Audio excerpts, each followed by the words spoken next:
Salut à tous pour une nouvelle vidéo. Et comme je l'ai dit en story sur Instagram, je vais vous donner mon avis sur DBZ Kakarot, le dernier jeu de la licence sortie.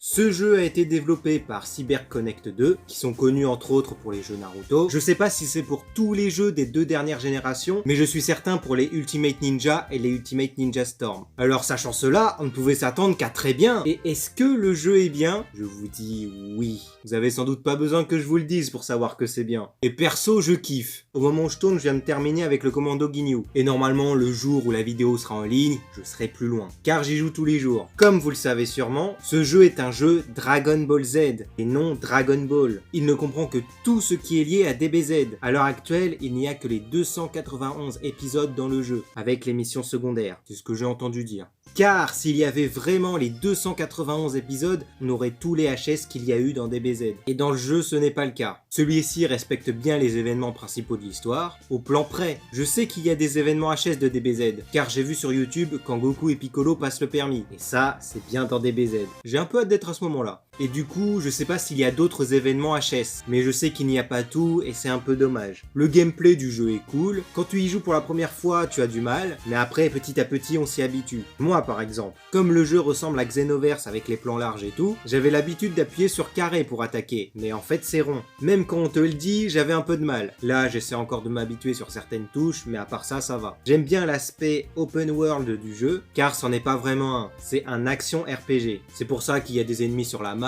et que l'on a des montées de niveau. Et j'aime ça, les montées de niveau. Que ce soit sur n'importe quel type de jeu, à part Jump Force où je m'en fous. Les graphismes sont nickel, le jeu est maniable, les cinématiques sont génialissimes. Ce qui est cool aussi, c'est qu'il y a des OST remixés de l'animé. Ah, ça c'est un kiff d'écouter ça. Et normalement, c'est tout sur les qualités du jeu, car celui-ci a quelques petits défauts, comme les bugs graphiques, mais ça peut être corrigé avec des mises à jour. Des fois, ils font des têtes cheloues, mais c'est rarement, alors ça passe. Le temps de chargement. Perso, je m'en fous, car j'y suis habitué. Et entre temps, je fais autre chose. Et Jump Force a des temps de chargement plus longs, je trouve. Ils auraient pu rajouter des phases de gameplay, comme l'entraînement avec Kaio, etc.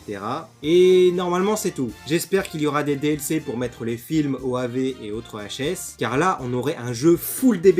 Quand je parle des films, je rajoute Battle of Gods et Fukatsu no F, la résurrection de Freezer en VF. Car ces deux OAV font partie de DBZ. Je sais que maintenant les événements des deux OAV sont dans DBS, mais ils viennent de DBZ à la base. Normalement, vous devez le savoir. Bon, normalement j'ai dit tout ce que je pensais du jeu. Maintenant, on va faire une conclusion de vidéo. Mais d'abord, je veux poser une question. Je sais que CyberConnect 2 ne verra pas cette vidéo, mais pourquoi vous n'avez pas commencé par un jeu Dragon Ball? Vous avez fait ça avec Naruto, pourquoi vous avez pas fait pareil? Car moi, ça fait des années que j'attends un jeu Dragon Ball complet avec toutes les sagas, du début jusqu'à Piccolo. C'est pour ça que j'ai tant voulu jouer et que j'ai acheté ce jeu et il m'a déçu. Moi, ce que j'attends, c'est un jeu Dragon Ball comme Naruto. Car à la base, Dragon Ball, c'est un manga. DBZ, c'est l'animé. Et en tant que fan, ça me saoule que les gens disent Dragon Ball Z au lieu de Dragon Ball. Il y en a même qui disent Dragon Ball Z Super, c'est pour dire. Mais malheureusement, pas tout le monde ne connaît le début de Dragon Ball. Les vrais connaissent, mais d'autres non. Alors CyberConnect 2, s'il vous plaît,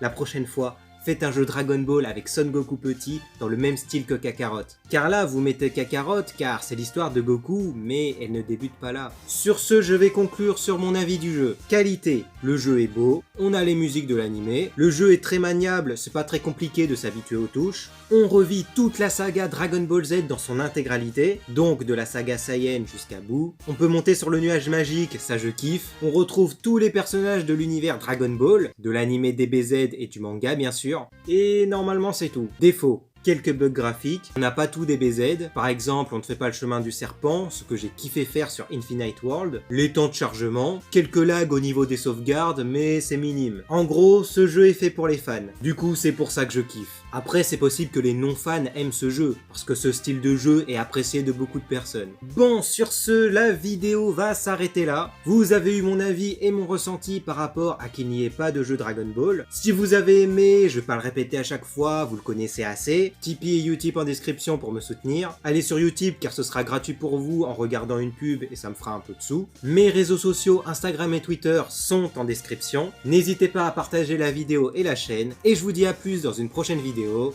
Salut!